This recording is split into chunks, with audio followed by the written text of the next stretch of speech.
지금은 그렇지 않습니다만은 이전에는 우리 어머니들이 자녀들을 놓으면 목사를 시키고 싶어 했습니다. 목사를 만들면 굉장히 가문의 영광이다, 그렇게 여겼기 때문이죠. 오늘 말씀을 들으면 우리 어머님들이 너무 큰일을 생각을 했구나 하는 것을 여러분 느끼게 될 겁니다. 여러분들은 할 수만 있으면 자녀들을 목사를 만드는 일에 주저하셔야 합니다. 사명이 있는 사람은 어떻게 하든지 하나님이 목사를 만들어서 그의 일을 시키실 것입니다. 그런데 이 목사가 된다는 것은 그만큼 책임이 다릅니다. 예수님께서 이 땅에 계실 때에 많은 말씀을 하셨는데 엄하게 책망하시고 화가 있다고 그렇게 예수님께서 여러 번 말씀하신 것은 아주 이례적인 겁니다. 예수님께서 화 있다, 화 있다, 화 있다라는 것은 결국 엄청난 하나의 저주와 같은 이야기가 됩니다. 예수님은 당시의 종교 지도자였던 바리새인들, 그리고 서기관들, 율법 교사들을 향하여서 화 있다는 말씀을 하셨습니다. 오늘은 6번이 나오는데요, 마태복음 23장에 가면 같은 내용이 7번에 거쳐서 화가 있다라고 말합니다. 화 있다라는 것은 계시록에 가면 하나님의 무서운 재앙이 세상에 부어질 때에 천사들이 외치는 소리입니다. 그러니까 화 있다는 것은 재앙이로다, 재앙이로다. 목사에게 하는 말입니다. 오늘 어떻게 보면 여러분들이 이 말씀을 들었을 때 해당되지 않는 말씀이라고 여기게 될 겁니다. 그런데 해당됩니다. 왜냐하면 여러분들이 올바른 목사를 선택을 해야 합니다. 여러분들이 바른 종교 지도자들을 여러분이 찾아다녀야 합니다. 마지막 시대가 되면 많이 나타나는 현상이 뭐냐면 거짓 목사들, 거짓 지도자들이 일어납니다. 그래서 할 수만 있다면 하나님의 사람들을 미혹시켜서 하나님으로부터 떨어져 나가게 만들려고 합니다. 쓸모없는 가지, 마른 가지, 나무에서 떨어져 나가버린 그 가지 말입니다. 그렇게 만들려고 합니다.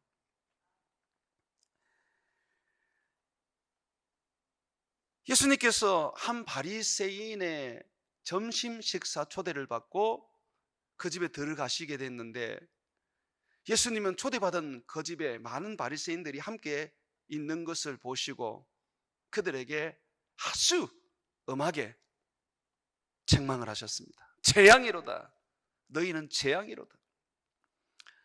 이 마태복음 23장에는 같은 사건인데요, 예수님께서 이 종교 지도자들, 지금의 목사, 교역자들을 보고 뭐라 그러냐면 뱀들아, 독사의 새끼들아, 그렇게 말씀하셨습니다. 무서운 말이죠. 예수님은 우리에게 덕이 되지 않는 말을 하지 못하게 하십니다. 항상 은혜가 되는 말을 하도록 가르치십니다. 그러나 주님이 심판자의 자리에 섰을 때는 얼마나 그 말씀이 무서운지 종교 지도자들, 이 목사들을 향해서 주님은 말합니다. 뱀들아, 사탄이란 말입니다. 독사의 새끼들아, 사탄의 자녀들이라는 것입니다. 하나님의 자녀인 줄 알았는데 알고 보니까 사탄의 자녀라는 것이죠. 어떤 분이 이런 재미난 이야기를 하시더라고요. 하루는 자기가 죽어서 천국에 가게 되었는데 그분은 목사였습니다. 가니까 천국에서 갑자기 떠들썩해지고 소란스러워지더라는 겁니다. 왜 그러냐면 야, 목사가 왔다, 천국에 목사가 왔다 라고 그러면서 사람들이 몰려들기 시작하더라고요. 그리고 보니까 저 멀리에서 예수님이 그냥 맨발로 쫓아오시면서 세상에 목사가 어떻게 천국에 왔느냐고 그러면서 아주 예수님께서 맨발로 맞이하더라는 거죠. 그게 우스갯소리 같지만 그러나 오늘 말씀을 들으면 아, 그럴 수 있겠구나 하는 생각이 드실 것입니다. 예수님께서는 당시의 종교 지도자들, 이 목회자들에게 말씀하셨습니다. 너희가 어떻게 지옥의 판결을 피할 수 있을 것이라고 생각하느냐?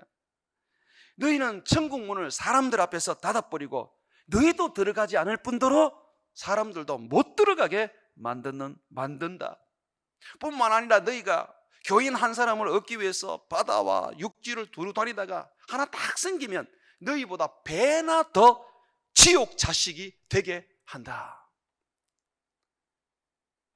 이 바리새인들, 이 서기관들, 이 율법교사들, 당시에 이 목회자들이요, 교인 하나 전도해서 제자로 만들면 지옥 자식을 만들어 버린다고 말합니다. 정말로 두려운 일이죠. 여러분들은 그런 인생이 되지 않도록 바른 말씀을 배워야 하고 바른 목회자와 또 바른 교회를 여러분들이 선택을 해야 합니다. 야고보서 3장 1절에 보게 되면 야고보는 예수님을 믿는 형제들에게 이렇게 권면합니다. 형제들아, 너희는 선생된 우리가 더 큰 심판을 받을 줄 알고 선생이 많이 되지 말라. 목회자가 되면, 말씀을 맡아서 가르치는 자리에 서게 되면 하나님께 더 큰 심판을 받는다는 것입니다. 성도들이 받는 심판과 지도자가 받는 심판, 목회자가 받는 심판은 분명히 다릅니다. 하고 싶어도 쉽게 할 수 없는 자리가 목회자의 자리입니다. 그냥 보기 좋고 그냥 하면 대우받고 인정받고 존중받을 것 같아서 그 자리를 선택하는 분들이 많은데 그 자리에 서는 것은 엄청난 책임이 주어지는 자리입니다. 그 책임에는 하나님의 상과 벌이 있는 것이죠. 그래서 예수님께서는 이런 얘기를 하셨습니다. 너희는 선생이 되지 마라. 너희는 형제들에게 랍비라고 칭함을 받지 마라. 너희의 선생은 오직 하나요, 너희는 다 형제니라. 선생은 오직 한 분이랍니다. 누굽니까? 예수님이십니다. 너희는 다 형제다, 그렇게 얘기하십니다. 땅에 있는 자를 아버지라 하지 마라. 너희의 아버지는 한 분이시니 곧 하늘에 계신 이시니라. 내가 섬겨야 되고 내가 공경해야 될 참 아버지는 하늘에 있습니다. 내가 자식을 놓고 그 자식을 기르지만 내 거라고 말할 수 없는 거예요. 내가 부모로서 어떤 권력과 힘을 사용하는 것을 조심해야 되는 거죠. 왜냐하면 내 자식이 있지만은 내 자식이 아닌 거예요. 하나님의 것인 거예요. 선생도 되지 말고 아비도 되지 말라고 말합니다. 또한 지도자라 칭함을 받지 말라. 너희의 지도자는 한 분이시니 곧 그리스도라. 주님은 항상 우리가 낮아지기를 원합니다. 배우는 자가 되기를 원하고 섬기는 자가 되기를 원합니다. 종교 지도자가 되면 어느새 자기도 모르게 높아집니다. 말씀을 맡은 자가 어느새 자기도 모르게 교만하여집니다. 근데 그 높아지고 그 교만해지는 것이 말씀을 전하는 자에게 주어진 하나의 특권이 아닙니다. 그것은 무서운 하나님의 심판을 받게 되는 형벌입니다. 그래서 지도자가 되면 더 겸손해져야 돼요. 더 낮아져야 되는 거죠. 교회의 장로가 되고 장립집사가 되고 권사가 되는 거 그거 쉽게 생각하지 마십시오. 거기에 대한 반드시 하나님께서 책임을 요구하십니다. 그냥 하나의 호칭으로 그냥 교회 안에서 주어지는 명예로 여겼다면 하나님 앞에 섰을 때에 여러분들은 아무 할 말이 없을 것입니다. 주님 분명히 우리에게 말씀하셨어요. 너희가 땅에서 무엇이든지 풀면 하늘에서도 풀리고 땅에서 무엇이든지 묶으면 하늘에서도 묶일 것이다. 주님이 이 교회 가운데 우리에게 주시는 그 자리는 주님이 주시는 자리입니다. 그렇기 때문에 책임 있는 인생을 살아야 하는 것이죠. 오늘 특별히 종교 지도자, 이 목회자였던 이 바리새인들, 율법 교사들, 이 서기관들은 천국으로 가는 길을 막아버렸습니다. 그래서 여러분들이 천국으로 가는 데 있어서 가장 큰 방해물은 목사입니다.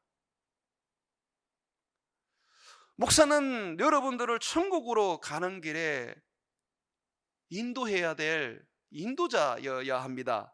그런데도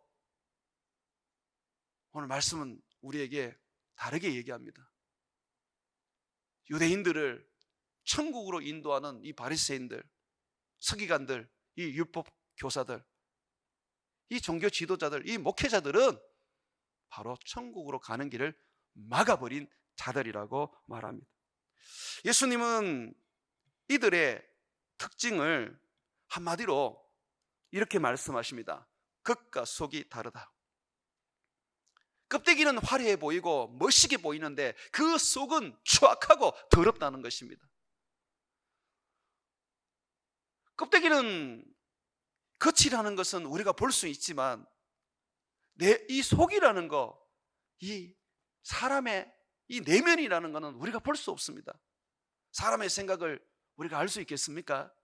그러나 사람들이 하는 그 모습과 행동은 우리는 보면서 알 수가 있습니다. 주님께서 오늘 책망하고 있고 재앙이라고 그렇게 말씀하시고 뱀들아 독사의 새끼라고 말씀하시는 이 종교 지도자들은 겉과 속이 다른 것입니다. 그래서 이 목회자들은 성도들에게 얼마나 말씀을 잘 가르치느냐, 얼마나 성도들에게 필요한 말씀을 전하느냐 보다 내가 그 말씀대로 사느냐, 내가 가르치는 대로 나는 그렇게 살고 있느냐를 항상 점검하고 살펴봐야 합니다.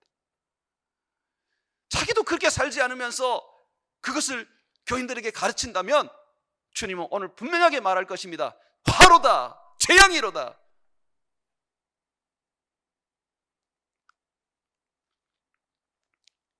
겉과 속이 다르다 그랬는데 구체적으로 뭐가 다릅니까? 제가 몇 가지 한번 말씀을 가지고 설명을 해보겠습니다. 먼저 외형적인 모습과 내면적인 모습이 달랐습니다. 39절 말씀 한번 보십시오. 주께서 이르시되 너희 바리새인들은 지금 장과 대접의 겉은 깨끗이 하나 너희 속은 탐욕과 악독이 가득하도다. 어리석은 자들아, 겉을 만드시니가 속도 만들지 아니하셨느냐. 유대인들은 율법을 따라서 항상 자기를 정결하게 해야 된다는 생각을 했습니다. 그러다 보니까 바깥에서 이제 집으로 들어오면 바깥에 있는 온갖 더러운 것이 자기에게 지금 그 몸에 묻어 있다고 생각했기 때문에 반드시 손을 씻습니다. 옷을 털어내기도 합니다. 그렇게 함으로써 자기들은 깨끗하다라고 여겼습니다. 그런데 예수님께서 한 바리새인의 그 점심 식사에 초대를 받으셨는데 손을 씻지 않으시는 거예요. 예수님은 자기를 정결케 하지 않으신 거예요. 유대인의 관점에서 봤을 때, 바리새인의 관점에서 봤을 때 말입니다. 그래서 예수님을 점심 식사에 초대했던 이 바리새인이 이상하게 생각을 했어요. 이상하게 생각했던 것은 뭐냐면, 이 사람이 무슨 문제가 있구나. 정말 이 사람이 랍비가 맞을까?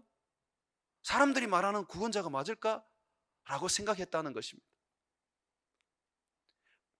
바리새인들은 자기들의 어떤 그 율법을 따르지 않고 스스로 정결하게 하지 않는 이 예수님을 정죄한 것입니다. 그때 예수님이 뭐라고 말씀하시느냐면, 야, 너희는 왜 금만 깨끗하게 하고 그것이 성결하다, 깨끗하여졌다, 거룩하여졌다 라고 여기느냐? 너희 속은 온갖 더러움과 탐욕과 악함이 가득한데 그것은 어떻게 하려고 하느냐? 그러면서 하나님께서 겉만 만든 것이 아니라 우리의 내면 속도 만들었다라고 말씀하고 있습니다. 그렇죠? 우리의 몸도 봐도 육체만 있는 게 아니라 우리 안에 영혼이 있지 않습니까? 우리가 생각하는 내면이 있습니다. 마음이라고 하는 내면이 있습니다. 그거 하나님이 창조하신 거예요. 사람들은 껍데기만 깨끗하면 그저 괜찮다고 생각을 합니다. 그러나 그렇지 않아요.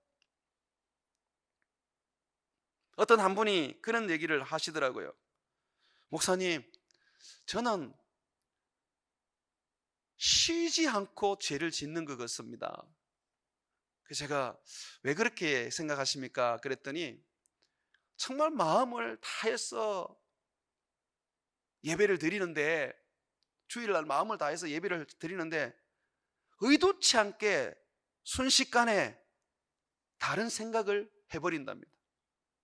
예배 드리는 중에 다른 생각을 하는데 그 생각이 나쁜 생각이라는 거죠.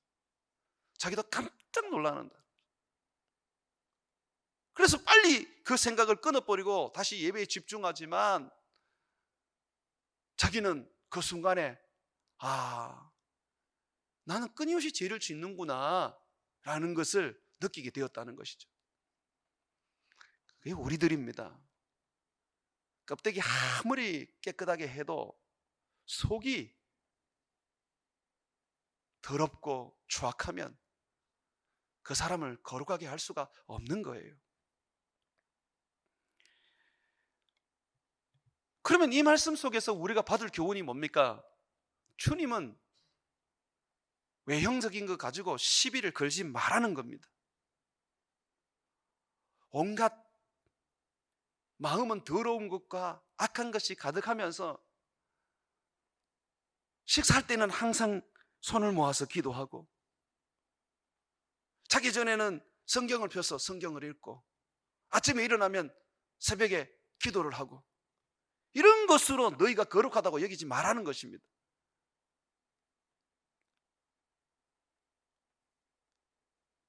종교 지도자들은, 목회자들은 물어 다스려야 되고 지켜야 될 것이 있다면 마음입니다. 생각입니다.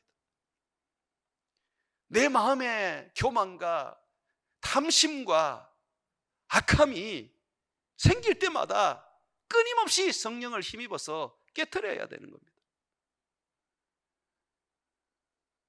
교인들에게 이렇게 살아라 저렇게 살아라고 말하기 전에 먼저 자기가 날마다 죄와 피가 흐르기까지 싸울 수 있는 삶을 행해야 합니다. 그렇지 않고는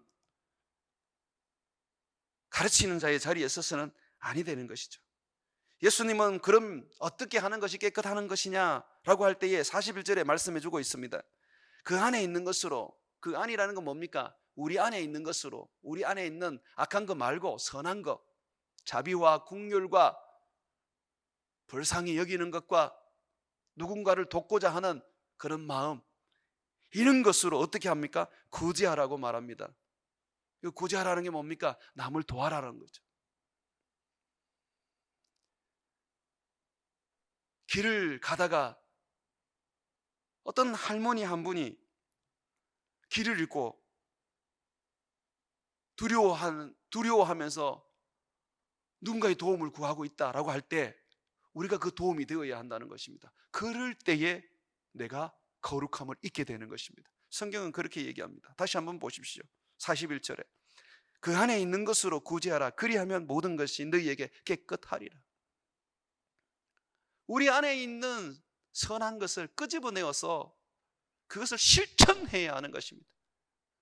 밥 먹기 전에 기도하는 것이 물론 우리의 기도가 우리를 거룩하게 합니다. 그러나 그것이 바리새인들처럼 밥 먹기 전에 손을 씻는 것과 같이 되어서 그것은 거룩하게 하고 내 생각과 내 삶은 그저 더러운 대로 악한 대로 끊어버리지 못하고 살아가고 있다면 잘못된 것이라는 거죠. 이 두 번째로 보게 되면 주님이 책망하신 영적 지도자들은 신앙과 삶이 달랐습니다. 신앙과 삶이 같아야 되는데 신앙과 삶이 다르는 것입니다. 42절에 보시죠. 화 있을진저 너희 바리새인이여 너희가 박하와 운항과 모든 채소의 11조는 들이되 공의와 하나님에 대한 사랑은 버리는도다. 그러나 이것도 행하고 저것도 버리지 말아야 할지니라. 11조는 열심히 합니다. 채소의 11조까지, 박하와 운항의 11조까지 모든 걸 다 구별해서 주님 앞에 가지고 옵니다. 그런데 이들은 삶은 하나님 앞에 드려지지 않습니다. 사랑이 없습니다. 공의가 없습니다. 예전에 어떤 사업하는 집사님이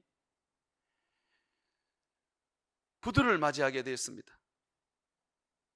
너무 경기가 안 좋아서 부도를 맞이했는데 이분은 항상 교인들에게 나는 교회를 다니는 집사다 라고 늘 이야기하고 이 직장의 직원들에게도 늘 그걸 보여주었는데 보면 직원들을 일을 시킬 때는 욕을 해대고 때로는 그냥 사람의 인격을 그냥 처참하게 짓밟아버리고 부도가 나면서 거기에서 자기가 돈을 얼마간 해서 교회에 11조는 바치려고 하는데 직원들의 밀린 임금은 주지 않으려고 했습니다. 그런 사람이 바로 바리새인, 주님이 말하는 종교 지도자, 뱀들이고 독사의 새끼들인 거예요. 11조가 우선인 것 같죠? 아닙니다. 빌린 것부터 갚고 밀린 임금부터 주십시오. 너희가 예물을 하나님께 드리려고 하다가도 형제와 어떤 문제가 있으면 그 예물을 놔두고 그 형제에 가서 먼저 사과를 하고 화해를 해라. 그런 후에 주님께로 오라고 말씀하고 있습니다. 종교가 문제 아닙니다. 같아야 됩니다. 내가 하나님을 향한 그 열심 못지않게 이 신앙적인 면 못지않게 내 삶도 동일해야 하는 것이죠. 하나님 앞에 거룩한 찬송을 드리고 거룩한 기도를 드린다면 사람들 앞에서도 아름다운 말을 하고 덕스러운 말을 해야 하는 것입니다. 주님은 우리에게 말합니다. 너희가 봉사할 때 하나님의 힘으로 하나님이 하시는 것처럼 하고 사람을 대할 때도 하나님이 사람을 귀하게 여기는 것처럼 너희도 그렇게 귀하게 여겨야 된다. 그렇게 말씀하고 있어요. 하나님을 섬기는 거나 사람을 섬기는 것에 있어서 하나님은 동일하게 요구를 하십니다. 신앙과 삶이 구별이 안 되는 거죠. 목회자들이 보면 신앙과 삶은 상당히 구별되어 있는 모습을 보거든요. 교회에서는 얼마나 설교도 잘하고 얼마나 기도도 잘하고 얼마나 얼굴이 화사한지 집에만 가면 그저 폭군이 되고 괴물로 바뀝니다. 매맞는 사모가 있답니다. 목사한테 온갖 더러운 소리를 들으면서 자살까지 하는 사모가 있답니다. 얼마 전에 한국교회에 성추행을 일삼는 목사 한 사람이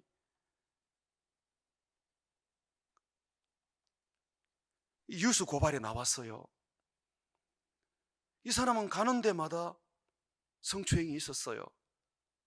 그런데 이 성추행은 그냥 다 덮여지고 더 큰 교회, 더 큰 교회로 간 거죠. 이 사람은 성추행과 함께 교회를 잘 키웠습니다. 큰 교회로 갔는데 그 교회에서도 성추행이 생긴 거죠. 당에서 어떻게 했는 줄 압니까? 당에서 그 목사님의 사과를 받고 무마시켜 버린 겁니다. 그래서 한 장로에게 인터뷰를 했어요. 왜 그 사람을 징계하지 않느냐? 그랬더니 하는 말이, 그 목사님이 없으면 교회가 어렵습니다. 그래도 이만큼 교회를 성장시킨 것은 그 목사님이 있기 때문입니다. 도대체 교회 성장이 먼저입니까? 아니면 하나님의 의와 하나님의 정의가 실현되는 게 먼저입니까?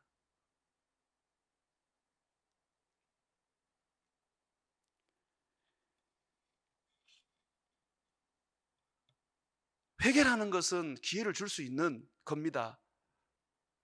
그러나 회개가 반복되면요, 지도자로서는 자격이 없는 거예요. 그런 사람은 여러분들이 내보내야 되는 거예요. 교회 유지하려고 무슨 교회가 기업입니까? 그러니 망하는 거예요. 하나님이 등 돌리시는 거죠. 주님이 지금 뱀들아 독사의 새끼들이라고 말합니다. 그런데 우리는 그것을 교회의 목회자로 떠받치고 앉아 있습니다. 이것이 저주가 아니면 뭐가 저주입니까? 화로다 화로다 재앙이로다 재앙이로다 라고 말씀하고 있는데, 그런 재앙을 지금 지도자로 모시고 있으니 그 교회가 어떻게 하나님의 임박한 진노를 피할 수가 있겠습니까? 주님은 분명히 우리에게 말합니다. 11조 드리는 것으로 너희가 신앙생활 잘하고 있다고 착각하지 마라. 사랑과 공의가 있어야 된다. 정직해야 되고 옳은 일을 행해야 되고 불쌍히 여기고 긍휼히 여기고 용서하고 품을 줄 수 있는 인생이 되어야 된다고 말씀하고 있는 것이죠. 세 번째, 주님은 당시의 종교 지도자인 바리새인과 율법 교사들을 향하여 이렇게 말합니다. 그들은 하나님을 위한다고 하지만 자기 영광을 추구한다. 말은 하나님께 영광을 돌린다고 그러지만 그러나 그 속내는 자기의 영광을 취합니다. 43절에 한번 보십시오. 화 있을진저 너희 바리새인들이여, 너희가 회당의 높은 자리와 시장에서 문안받는 것을 기뻐하는도다. 그런데 이 목사가 이걸 너무 좋아해요. 한 교단의 총회장이 되기 위해서 때로는 교회돈 10억을 갖다 씁니다. 높은 자리에 앉고 싶어요. 사람들에게 문안 인사를 받으면서 군림하고 싶어요. 제가 신학교 처음 들어갔을 때에 교수님 한 분이 그런 얘기를 하더라고요. 여러분, 신학교 왜 왔어요? 저 바깥에 세워져 있는 좋은 자동차 그거 타보려고 왔습니까? 빨리 짐 싸가 집에 가세요. 십자가 지고 멸시와 천대를 받으며 사람들의 수치와 멸시를 각오하고 복음 전하겠다고 여겼다면 잘 오신 겁니다. 목사는 높아지려고 되는 게 아닙니다. 복음 전하는 자는 밟히려고 되는 거예요.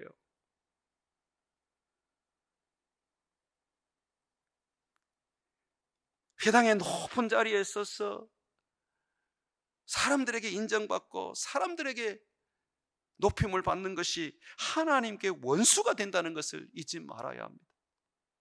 내가 낮아지면 하나님이 높아지지만 내가 높아지면 하나님이 거기에 계시지 않습니다. 목회자는 하나님을 보여주는 사람이어야 되고 하나님을 말하는 사람이어야 해요. 그렇다면 어떻게 낮아져야죠. 낮아져야죠.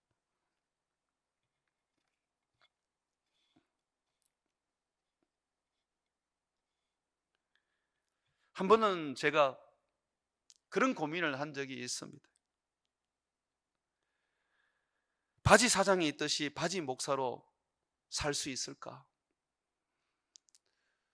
그런 생각을 해보니까 괴로워서 목회를 못 하겠더라고요. 사람이 자존심이 있지, 명예라는 것이 있지, 하다 못해서 어떻게 바지 목사를 하냐라는 생각이 들더라고요. 그런데 어느 날 제가 기도하는 가운데 내 마음에 그런 생각이 들어요. 하나님의 뜻을 이루고 하나님의 나라를 확장하고 하나님의 교회를 세우기 위하여 네가 바지 목사가 되어야 한다면 할 수 있겠냐? 그 질문에 정말 제가 대답을 해야 되는 거죠. 쉽게는 대답을 못했습니다. 그러나 시간이 지나면서 인정할 수밖에 없었습니다. 예수님은 자기를 죽여서 우리를 구원하셨습니다. 하나님 나라를 세우셨습니다. 그러면 목회자의 자리는 뭡니까? 내가 죽어서 교회를 세우는 겁니다. 나는 평신도를 교회의 리더로 세우고 싶습니다. 우리 성도들이 교회를 이끌어가는 교회 만들고 싶습니다. 그렇다면 나와 같이 목회자가 된 사람은 때가 되거든 장렬하게 그냥 전사해야 된다고 생각하십시오. 높아지지 마십시오. 교인들이 위하여 주고 따르고 존중해 주니까 거기에 빠져드는데 그게 바로 우리를 망하게 하는 겁니다. 그냥 항상 세례요한처럼 나는 쇠하여야 하리라. 교회를 위해서 우리가 희생하고 헌신한다면 우리 주님이 그 교회의 주인이심을 드러날 것입니다. 저는 목회가 끝나는 날까지 제 마음속에 그걸 항상 심으려고 그래요. 이 교회의 담임 목사는 하나님이시다. 나는 그저 부목사에 불과할 뿐이다. 하나님이 하라 그러면 하고 하지 말라면 하지 말고 높임을 받을 분은 하나님이다. 만약에 우리가 예수님께서 그렇게도 엄하게 말하시고 책망하시는 이 바리새인과 서기관의 삶을 멀리하고 주님처럼 섬기고 주님처럼 십자가에 자신을 못 박을 수만 있다면 교회는 아름답게 성장하고 부흥하게 될 것입니다. 교인들이 목사의 말 때문에 상처를 받고 또는 그 행동 때문에 시험에 든다면 지금 교인이 문제가 아니라 목사의 문제인 것입니다.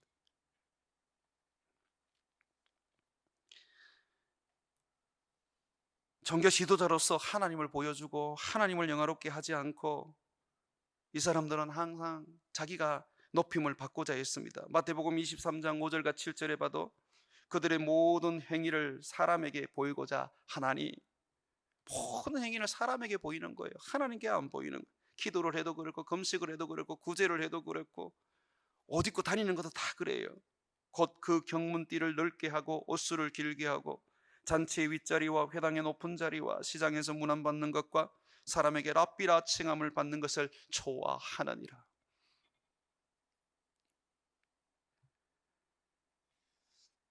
주님은 우리에게 그렇게 가르치지 않으셨습니다.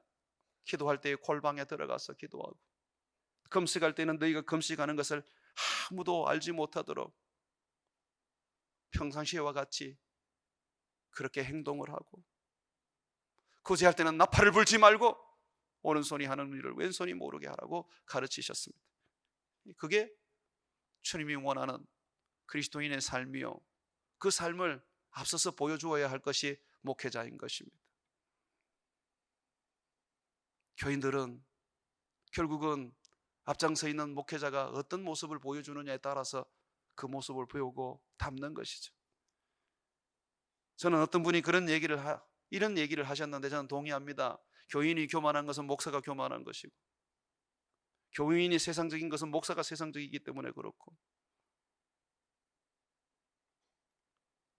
나무랄 거 없다는 것이죠.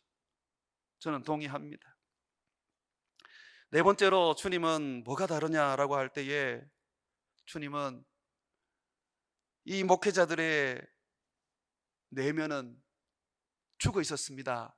그런데도 불구하고 그들은 말씀을 맡았다는 그 이유만으로서 진리의 길을 열어주고 천국으로 가는 길을 밝혀주는 존재라고 여기고 있었습니다.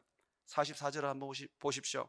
화 있을진지 너희여 너희는 평토장한 무덤 같아서 그 위를 밟는 사람이 알지 못하느니라. 평토장한 무덤이라는 것은 이 이스라엘 사람들은 굴을 파서 거기에 무덤을 쓰잖아요. 그런데 그냥 땅바닥에 사람을 묻어요. 그리고 그 길을 이제 사람들이 모르고 밟고 가는데, 절기가 되면 사람들이 예루살렘으로 오면서 여러 길들을 이제 어, 걸어서 오지 않습니까? 근데 거룩한 예배를 드리러 오는데 자기가 부정하면 안 되잖아요. 그래서 사람들이 회치를 합니다. 회치를 하면 아, 여기가 무덤이구나 그러면 비켜가는 거예요. 근데 어떤 평토장한 무덤은 회치를 안 하는 거예요. 그러니까 길인 줄 알고 사람들이 밟고 가는 거예요. 근데 그게 지도자라는 거죠. 자기가 진리를 가르치는 길인 줄을 착각하고 있는 거예요. 마태복음 15장 14절에 보게 되면 그들은 맹인이 되어 맹인을 인도하는 자로 돼 만일 맹인이 맹인을 인도하면 둘이 다 구덩이에 빠지리라. 지옥으로 끌고 가는 사람인데 자기는 길이라고 생각하는 거예요. 생명도 없고 죽어버렸는데 자기는 길이라고 생각하는 거예요. 다섯 번째 보게 되면 주님은 엄하게 말씀하십니다. 말과 행동이 다르다. 46절 한번 보십시오. 이르시되 화 있을진저 또 너희 율법교사여 지기 어려운 짐을 사람에게 지우고 너희는 한 손가락도 이 짐에 대지 않는도다. 사람들에게는 이렇게 살아라 저렇게 살아라 온갖 말을 다 하지만 자기는 한 개도 안 지키는 거예요. 용서하라 사랑하라 가르쳐놓고 용서하지도 않고 사랑하지도 않는 거죠. 제가 이전에 말씀드린 것처럼 주일날 어느 목사님이 주일 성수해라 절대로 장 보면 안 된다 그렇게 설교해놓고 그날 자기는 마트 가가지고 큰 소리로 부인하고 같이 온 마트를 돌아다니면서 장을 봤어요. 말과 행동이 다르죠. 그래서 예수님께서는 이런 말씀을 하셨습니다. 마태복음 23장 2절과 4절에 서기관들과 바리새인들이 모세의 자리에 앉았으니 그러므로 무엇이든지 그들이 말하는 바는 행하고 지키되 그들이 하는 행위는 본받지 말라. 그들은 말만 하고 행하지 아니하며 또 무거운 짐을 묶고 사람의 어깨에 지우되 자기는 이것을 한 손가락으로도 움직이려 하지 않는도다. 말과 행동이 다릅니다. 이들은 또한 조상들이 죽였던 선지자, 하나님의 말씀을 전했던 이 선지자들의 무덤을 나중에 만들었습니다. 우리 조상들이 선지자를 알아보지 못하고 억울하게 죽였다라고 말하면서 무덤을 만들어 줍니다. 그러면서 그들은요 자기들이 조상들과 똑같이 복음을 전하는 사람들을 죽입니다. 왜 그렇습니까? 그들은 정죄하고 판단하고 그리고 비판하는 것을 버리지 않았습니다. 율법을 버리지 않았어요.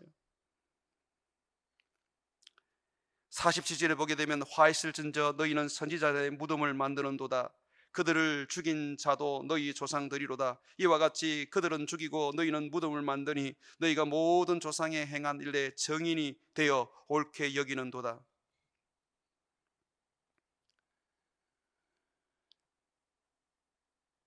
이런 자들에게 주님이 말합니다. 50절 한번 보십시오. 창세 이후로 흘린 모든 선지자의 피를 이 세대가 담당하리라.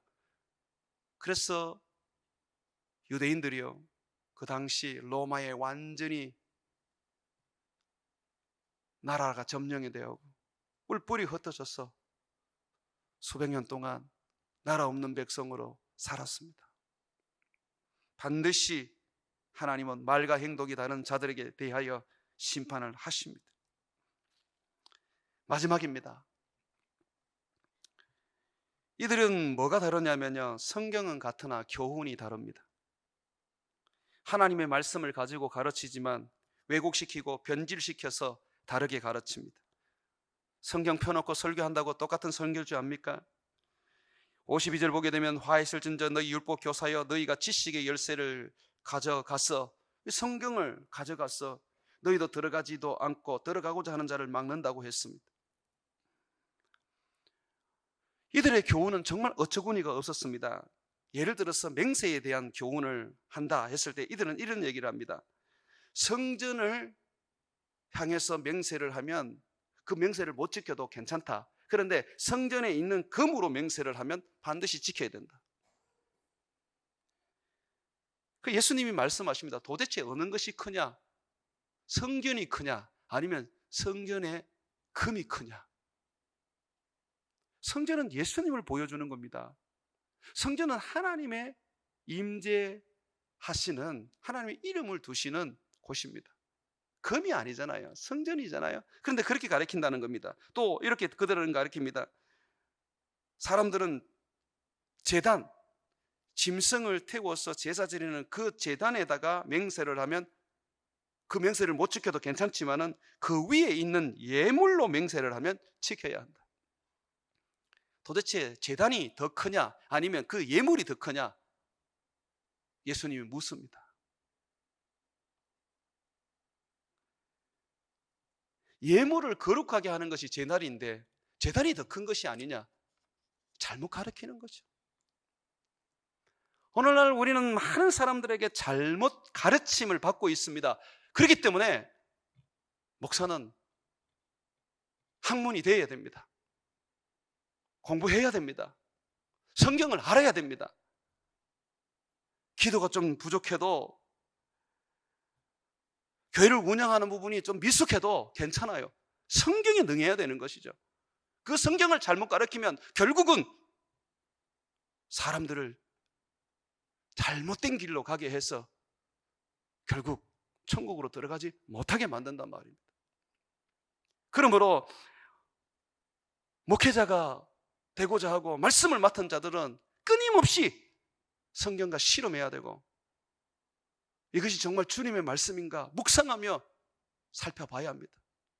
그냥 성경 한두 구절 갖다 놓고 설교를 수없이 반복을 하는 그런 어리석은 삶의 길을 걸어가서는 안 되는 것입니다. 사랑하는 여러분, 이제 말세에 살아가면서 우리는 오늘 이 말씀을 가슴에 새겨야 합니다. 뱀들과 독사의 새끼들을 멀리 하십시오. 여러분이 가고자 하는 그 천국의 길을 막아서서 지옥으로 끌고 가려고 하는, 지옥 자식을 만들려고 하는 그런 저주받은 화 있을 목회자들 멀리 하십시오. 여러분들이 오늘 말씀을 듣고 꼭 말씀 붙잡고 올바른 진리의 목회자들 여러분 위에 두어서 그들과 함께 우리 주님 앞에 서시기를 주의 이름으로 축원을 드립니다.